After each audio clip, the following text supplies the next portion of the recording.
എന്റെ അമ്മയെ കൈയും കാലും പിടിച്ച് കരഞ്ഞു കൊണ്ടുവന്നത് അയാളെ തകരാറാക്കൂ ആവാൻ സാധ്യതയുണ്ട്.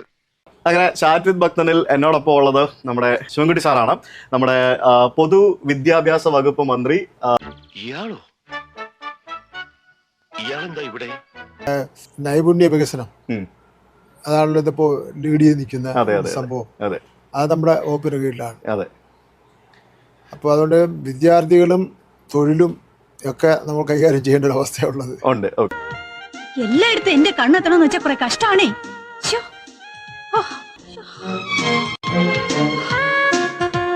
ജോലിക്കാർ ഒത്തിരി ഉണ്ട്, എല്ലാത്തിനും നിയന്ത്രിച്ചു കൊണ്ടുപോകാൻ കുറച്ച് പാട് തന്നെയാ. സാറ് ശരിക്കും ഞാൻ മനസ്സിലാക്കിയത് സാർ LLB ബിരുദധാരിയാണ് അല്ലേ? ബിരുദധാരിയല്ല, LLB കംപ്ലീറ്റഡ്. ഇന്നലെ മിനിഞ്ഞാൻ നോക്കിയായിട്ട് വാർത്തകൾ നിറഞ്ഞിരിക്കുന്ന ഒരു സംഭവം, ഒരു മുകേഷം നായർ എന്ന് പറഞ്ഞൊരു ഒരു വ്ളോഗർ ഒരു സ്കൂളില് അദ്ദേഹം ഒരു പോക്സോ കേസിൽ പ്രതിയാണെന്ന് പറയുന്ന ഒരു ആളാണ്. അവമാനിക്കരുത്, ഞാൻ നല്ലൊരു കുടുംബത്തിൽ പറഞ്ഞ ഒരു സ്കൂളിൽ പോയി. അപ്പൊ അതിനെതിരെ കുറച്ച് വിമർശനങ്ങൾ ഉണ്ടായപ്പോഴത്തേക്കും വിദ്യാഭ്യാസ വകുപ്പ് അതിന് ഒരു എക്സ്പ്ലനേഷൻ ചോദിച്ചു എന്ന് പറഞ്ഞൊരു വാർത്ത കണ്ടിരുന്നു.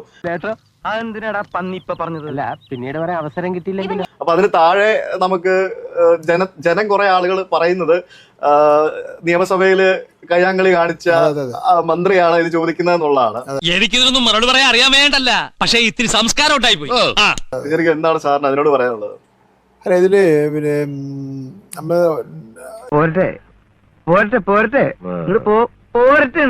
ഞാൻ അറിയുന്നത് ഇങ്ങനെ ഒരു വ്യക്തിയാണ് പങ്കെടുത്തിരിക്കുന്നത് എന്നുള്ളത്. എനിക്ക് അദ്ദേഹത്തെ അറിയില്ല.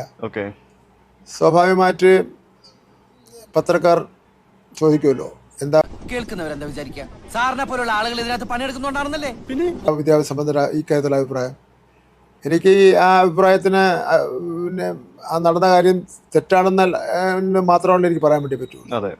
അപ്പം ഞാൻ സ്വാഭാവികമായിട്ട് ഒരു അന്വേഷണത്തിന് ഉത്തരവിട്ടു. ശരി, ഒരു ഗവൺമെന്റിന്റെ വിദ്യാഭ്യാസ വകുപ്പിലെ ഉയർന്ന ഉദ്യോഗസ്ഥൻ അന്വേഷണം നടത്തി അതിന്റെ റിപ്പോർട്ട് നൽകിയിട്ടുണ്ട്. അതും പിന്നെ നിയമസഭയിൽ നടന്ന കയ്യാങ്കളി തമ്മിൽ യാതൊരു ബന്ധവുമില്ല. ആ ചോദ്യത്തിനൊക്കെയുള്ള മറുപടി നേരത്തെ കൊടുത്തു കഴിഞ്ഞു.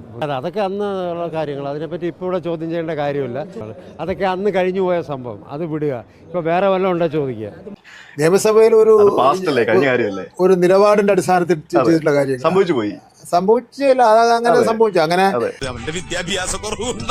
നമ്മുടെ ഞങ്ങളെല്ലാം ഉടുപ്പ് ഉടയാതെയും വേർക്കാതെയും രാഷ്ട്രീയ പ്രവർത്തനം നടന്നവരല്ല.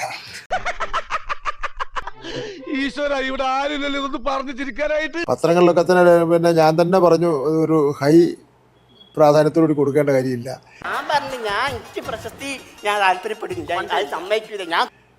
അപ്പോ അതാണ് നമ്മുടെ ഒരു സംസ്കാരം എന്ന് പറയുന്നത്.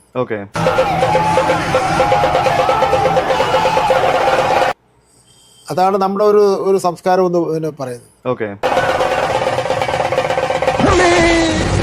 2 ഓലക്കീറോ വെള്ള തുണി എടുത്തോളൂ എന്നെ മൂടാൻ. എന്തിനാ നോക്കിക്കണേ, പോവാം. അപ്പൊ കാണാം. See you, by. സോറി, നിങ്ങളല്ലേ ഇറങ്ങണ്ടേ? ഇതാണ് ആളിറങ്ങാൻ വൈകി കഴിഞ്ഞ് ഞാൻ ഇറങ്ങിപ്പോ.